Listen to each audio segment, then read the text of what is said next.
하면 되잖아. 다양한 가전제품을 한눈에 비교하고 풍성한 혜택까지 받으니까. 진이도 유리도 이사할 땐 하이마트로 가요. 자세한 내용은 매장 문의. 타협하지 않는 당신을 위해 가장 강인한 모하비를, 비교하지 않는 당신을 위해 가장 세련된 모하비를, 강인함과 품격을 동시에 말할 수 있는 유일한 SUV 모하비 더 마스터 탄생. 기아자동차.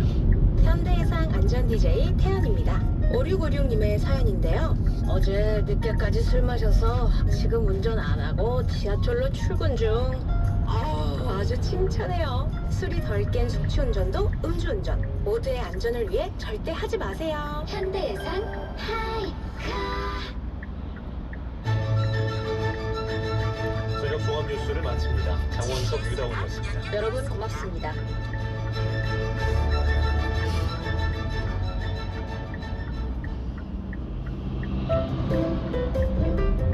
안녕하세요, 김혜수입니다. 제주의 다채로운 풍광을 보고 있으면 찬바람 대질 만큼 변화무쌍한 이 계절의 매력에 빠져드는데요. 올레길을 따라 해안을 걷다 보면 멋진 기암절벽이 우리를 맞이합니다. 절벽들 사이로는 화산 안반층이 걸러 가장 맑고 깨끗한 제주의 물이 흐르고 있죠. 이 깨끗한 물을 지키는 것, 청정제주를 아끼고 맑은 미래를 만드는 시작점은 아닐까요? 지금까지 제주도에서 김혜수였습니다. YTN 라디오 청정자연 보존 캠페인 제주 삼다수와 함께합니다.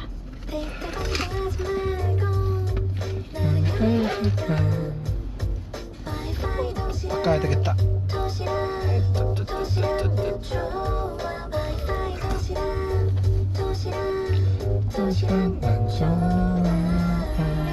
데이터 고플 때 와이파이 도시락. 교통안전 1분 더. 안녕하세요. 한국교통안전공단 이사장 권병윤입니다. 아침 저녁으로 선선한 가을의 초입입니다. 저는 산을 참 좋아해서 가을 장거리 산행 생각에 벌써부터 마음이 두근거리는데요. 아름답게 낙엽이 물든 가을 산도 즐기고 산행 후엔 막걸리도 한 잔씩 하는데, 그렇지만 단 한 잔이라도 운전은 절대 안 되는 거 아시죠? 시효는 늘어나는 나들이 차량으로 교통사고 위험성이 30% 이상 높아집니다. 졸리시면 휴게소나 졸음 쉼터에서 충분한 휴식을 취하시고 전자석 안전띠 착용도 잊지 마세요.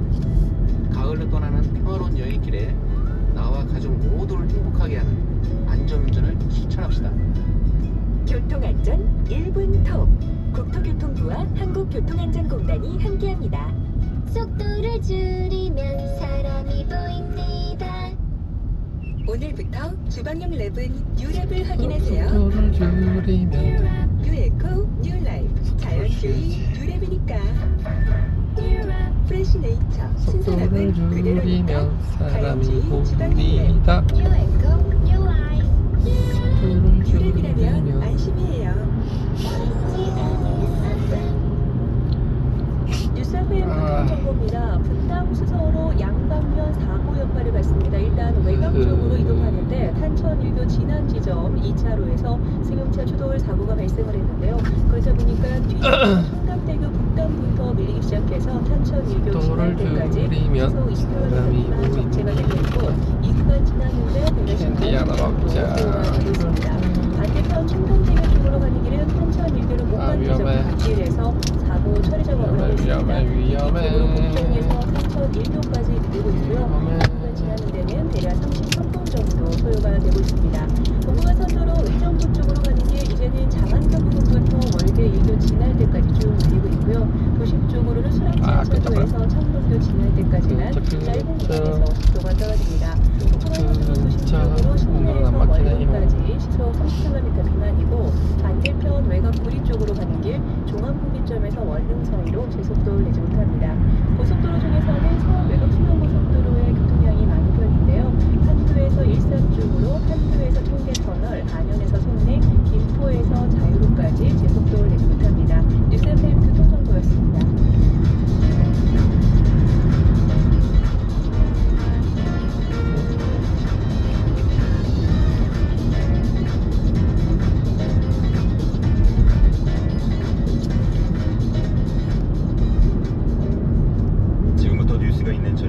YTN 라디오와 텔레비전 동시 방송으로 전해드립니다. 여러분 안녕하십니까? 뉴스가 있는 저녁 안보라입니다.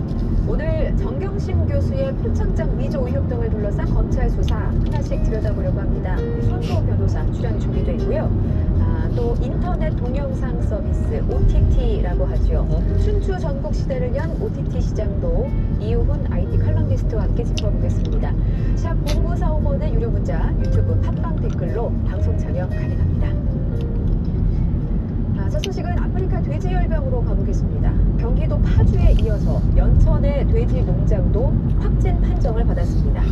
더 이상의 확진은 막자 정부는 6개 시군을 중점관리 지역으로 정하고 방역에 힘을 쏟고 있는 상황입니다. 먼저 김정혜 기자가 보도합니다. 하루 만에 또 뚫렸습니다. 이번엔 연천입니다. 또 뚫린 게 아니지. 초동 방역팀이 투입돼 외부 차량과 사람들의 출입을 막고 있습니다. 뚫린 게 아니고 잠복기가 오면 이래라는데. 인원 통제하고 있어요. 이 농장은 4,700여 마리의 돼지를 키워왔습니다. 이 중 어미 돼지 한 마리가 죽어 농장주가 당국에 의심 신고를 했는데 검사 결과 아프리카 돼지열병으로 최종 확인됐습니다. 국내 두 번째 발생입니다. 감염 경로와 먼지는 이곳도 딱히 짚이지 않습니다. 우영공 농림축산식품부 식품산업정책실장입니다. 농장주나 외국인 노동자 모두 최근 석 달간 발병국을 다녀온 적이 없습니다. 첫 발생지인 파주 농장으로 사람이나 차량이 이동한 적도 없어서 규명에 시간이 걸릴 전망입니다. 그러나 방역엔 1분 1초도 허비할 수 없습니다. 두 번째 발생이 확인된 뒤 해당 농장의 돼지 4,700여 마리를 비롯해 예방적 차원에서 부근 3km 이내에 있는 다른 농장 두 곳의 돼지 5,000마리까지 살처분에 들어갔습니다. 발생 지역인 파주, 연천을 비롯해 6개 시군은 중점 관리 지역으로 지정됐습니다. 김현수 농림축산식품부 장관. 그 지역에 대해서는 농가마다 초소를 설치합니다. 그래야 사람의 출입을 유의할 수 있습니다. 이 지역 돼지 농가들은 앞으로 3주간 다른 지역으로 돼지 반출을 할 수 없습니다. 이따른 아프리카 돼지열병 발생 후 확산 우려가 커지는 가운데 방역당국은 소독 차량은 동원하고 축사 주변에 뿌릴 생석회 공급량도 확대하는 등 확산 차단에 총력을 기울일 계획입니다. YTN 김정입니다. 파주와 연천 모두 경기 북부 접경 지역입니다. 대비를 안 한 것은 아니었습니다. 중국에 이어서 북한의 방역망이 뚫렸을 때 경기도는 방역을 강화했는데도 결국은 이렇게 허물어졌습니다. 전파 경로가 여전히 베일에 쌓여 있는 것이 가장 큰 문제입니다. 이어서 김학무 기자입니다. 파주에 이어 아프리카 돼지열병이 발생한 연천 지역에 농장이 있는 마을입니다. 북한에서 내려오는 사비천에서 1km쯤 떨어져 있고 임진강에서는 2km 거리입니다. 한강과 임진강의 합수지점 부근인 파주의 발병농장과 비슷한 환경으로 두 곳 모두 북한 지역에서 10km 이내입니다. 이번 아프리카 돼지열병 바이러스의 전파 경로를 짐작할 수 있는 단서입니다. 두 농장에 네팔 국적의 외국인 노동자가 있지만 한 명이 네팔을 다녀온 것 말고는 다른 나라를 다녀온 적이 없는 데다 네팔은 아프리카 돼지열병 발병국이 아닙니다. 두 농가의 농장주도 모두 최근 해외여행을 하지 않았습니다. 또 두 곳 모두 음식물 쓰레기인 잔반을 먹이로 사용하지 않았고 두 농장을 동시에 다녀간 사료 차량도 없는 것으로 나타났습니다. 따라서 아프리카 돼지열병이 발생한 북한, 또 북한과 연결된 하천과 가깝다는 공통점에서 원인을 찾을 수 있을 것으로 보는 이유입니다. 애초 경기도는 올해 5월 북한의 아프리카 돼지열병이 발생하자 경기 북부 접경 지역의 방역 대책을 강화하고 신고와 감시 체계도 구축했습니다. 하지만 파주와 연천에서 잇따라 발생하며 확산 조짐을 보이자 결과적으로 방역망에 허점이 드러난 게 아니냐는 지적을 받고 있습니다. YTN 김학무입니다. 어디까지 뚫린 걸까? 축산 농민들은 불안감과도 사투를 벌이고 있습니다. 발병 농가를 출입했던 차량 여러 대가 강원 지역에서만 30곳이 넘는 농가를 거쳐간 것으로 드러나 감염 확산 우려가 커지고 있습니다. 지환 기자가 취재했습니다. 경기도 포천 연천 지역과 강원도 철원을 잇는 도로입니다. 오전부터 축산 차량 소독 통제소 설치 작업이 이루어지고 있습니다. 지금 이곳에서 경기도 연천 확진 농가까지는 직선 거리로 30km가 조금 넘습니다.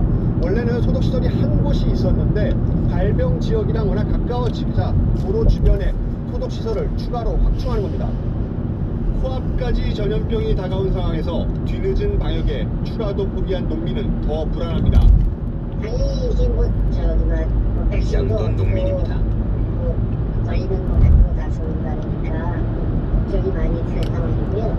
이와 함께 확진 농가를 출입한 차량 여러 대가 접경지 곳곳을 거쳐간 것으로 드러났습니다. 차량 GPS 조사 결과 파주 확진 농가를 출입한 사료 공급이나 운반, 인공수정 차량 여러 대와 노동자들이 강원 지역 30여 개 농가를 거친 것으로 확인됐습니다. 여기에 추석을 앞두고 사료회사 영업사원이 농가를 개별 방문했다는 소식이 더해져 긴장감을 키우고 있습니다. 사료 판매 사업들이에요. 판매. 영업사원들. 사료 바꾸라고 이제 도는 거. 그렇지, 그렇죠. 그게 그런 것도 문제야. 그냥 이 사람 저 사람 농가 방문. 정부는 중점 관리 지역을 늘려 방역을 강화할 계획. 하지만 감염 경로조차 모르는 상황이어서 추가 전파 우려는 커지고 있습니다. YTN 지원입니다. 유입 경로가 오리무중이지만 가능성 중의 하나로 야생 멧돼지가 거론되고 있죠. 정부는 아프리카 돼지열병이 발생한 파주 연천 인근 지역에서 멧돼지 총기 포획을 금지했습니다. 총으로 잡는 것이 역효과를 불러올 수 있다는 판단 때문인데요. 자세한 이유 황선욱 기자가 전해드립니다.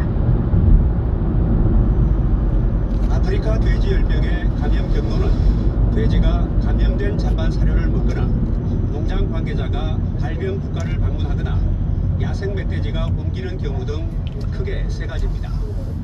파주와 연천 농장의 경우 잔반 사육과 발병 국가 방문이 없었던 것으로 확인된 만큼 야생 멧돼지에 의한 전파 가능성이 남아 있습니다. 환경부는 이에 따라 파주, 연천, 동두천 등 7개 시군에 멧돼지 총기 포획을 금지했습니다. 총을 쏘면 멧돼지의 이동이 많아져 바이러스를 확산시킬 가능성이 커지기 때문입니다. 다만 이 지역에서도 멧돼지 이동을 증가시키지 않는 포획틀 등을 이용한 포획은 가능합니다. 환경부는 그러면서도 야생 멧돼지에 의한 전염 가능성은 낮은 것으로 보고 있습니다. 파주 농가는 단절된 평야지대로 멧돼지 서식 가능성이 작고 임진강 하구 한강 합류 지점과도 10km 이상 떨어져 있어 북한 멧돼지가 한강을 거슬러 유입됐을 가능성은 낮다는 겁니다. 연천 농가 역시 농장 축사 구조의 특성상 야생 멧돼지가 사육 멧돼지와 직접 접촉해 전파했을 가능성은 낮게 보고 있습니다. 돼지와 사육돼지 사이에 전파가 이루어지면 직접적인 환경부 관계자입니다.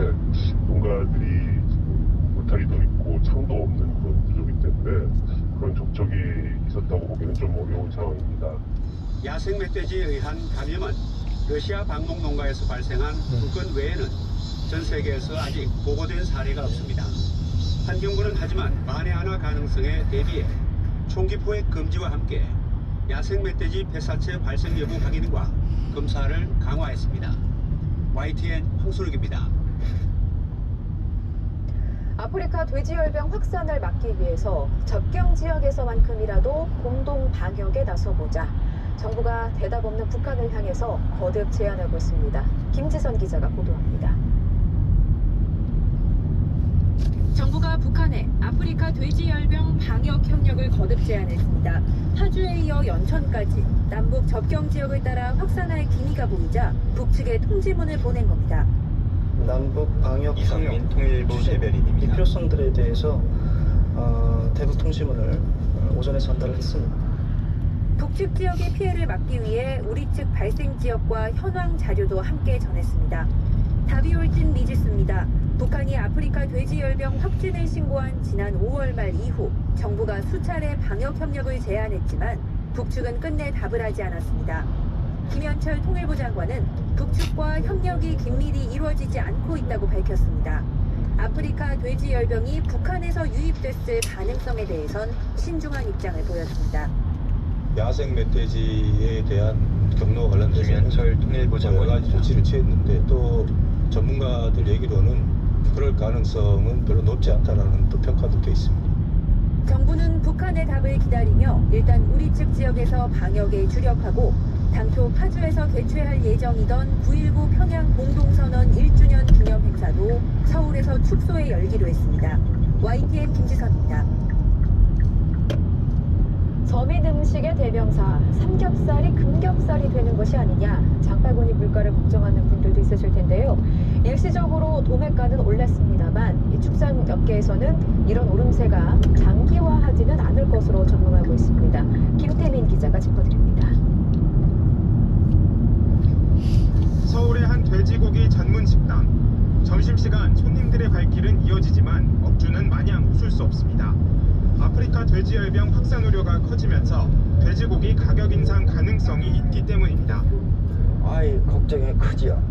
손님들이 많이 떨어질 것 같고 가격도 오르고 그럼 여러 가지로.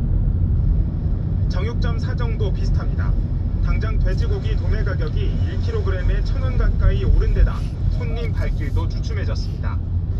현장에서 느끼기에는 지금 가격이 계속 올라가니까 사람들 이제 소비 성향이 좀 이제 많이 위축되는 게 있어서 저희 쪽에서는 좀 우려가 되긴 하죠. 발병 소식이 전해진 첫날 전국 돼지고기 경매 가격 평균은 하루 전보다 30% 넘게 오르기도 했습니다. 이처럼 시장에서 돼지고기 값 급등 우려가 나오자 정부는 가격 동향을 살펴보고 대책 마련에 나서기로 했습니다. 정부는 근본 추가 변수 사태에 따른 경제부총리입니다. 예의주시하면서 우리 경제와 서민 생활에 부정적인 영향이 나타나지 않도록 각별한 관심과 정책적 노력을. 축산업계에서는 이런 오름세가 장기화하진 않을 거란 전망이 나옵니다.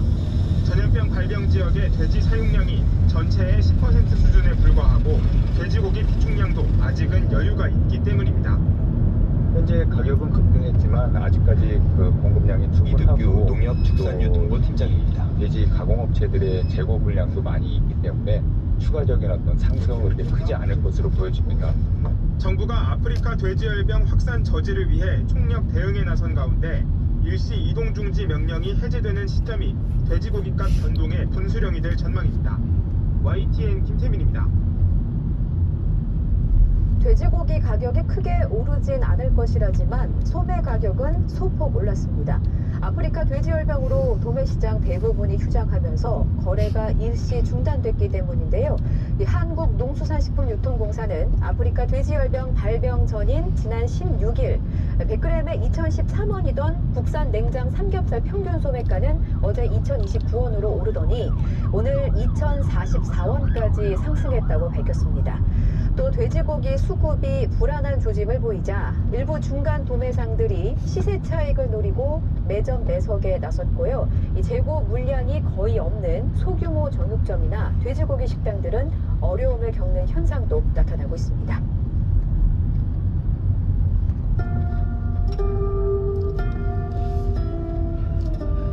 우리나라에도 결국 아프리카 돼지열병이 들어왔습니다. ASF 아프리카 돼지열병은 폐사율이 100%에 이르는 것으로 알려졌습니다. 이에 축산농가는 비상이 걸렸습니다. 경기 북부 축산농가 공개하며 해명하기도 했습니다. 그러면서 지금은 입장을 밝힐 수 없지만 재판에서 진실이 밝혀질 것이라고 덧붙였습니다. 검찰은 정 교수의 건강 상태 등을 고려해 조만간 소환 시기와 언론 공개 여부를 결정할 방침입니다. YTN 박규환입니다. 조국 장관의 딸이 제1저자로 등재된 논문. 조국 장관은 청문회 당시 이 논문이 고려대 입시 전형에 쓰이지 않았다고 밝혔었죠. 당시 대학 입시 관계자의 진술은 달랐습니다. 고대 입학 전형 당시에 이 논문이 제출됐다는 겁니다. 만약 위법 사실이 최종적으로 확인된다면 고려대 입학이나 부산대 의전원 입학이 취소될 가능성도 제기되고 있습니다. 박석영 기자가 보도합니다. 고등학생이 제1저자로 이름을 올려 논란이 됐던 조국 법무부 장관 딸 조모 씨의 단국대 병리학 논문입니다. 조 장관은 청문회 등에서 딸 논문 고려대 입학 당시 제출되지 않았다고 말했습니다. 일제자란 말을 어디에도 적혀 있지 않다는 것입니다. 자소서는 공개되어 있지 않습니까? 자, 논문명도 적혀 있지 않습니다. 그런데 이 논문이 조 씨가 고려대 세계선도인재 전형에 지원할 때 제출됐다고 당시 심사를 맡았던 대학 관계자가 검찰 조사에서 진술했습니다. 조 장관 딸 입시 과정에 참여한 고려대 관계자는 YTN과의 통화에서 제출 목록 12개 가운데 9번째에 해당 논문이 있었다고 말했습니다. 전방에 과속 방지턱이 연속됩니다. 유엔 인권 인턴 서류, 물리학회 장려상 경력이 있었던 것으로 기억했습니다. 논란이 된 논문이 제출 목록표에 있다면 심사자료로 활용할 수밖에 없다는 겁니다. 평가 항목은 전방에 과속 방지턱이 있습니다. 논문의 경우 발전 가능성과 세계적 리더로서의 소양 등 2개 항목에 해당한다고 했습니다. 특히 조 씨가 지원한 전형은 보통 어학 실력이 출중한 학생들이 지원하는 편이라고 설명했습니다. 그런 만큼 이 논문이 당락에 영향을 전방에 과속 방지턱이 있습니다. 앞서 대한평리학회 측은 전방에 과속 방지턱이 있습니다. 논문을 직권 취소했습니다.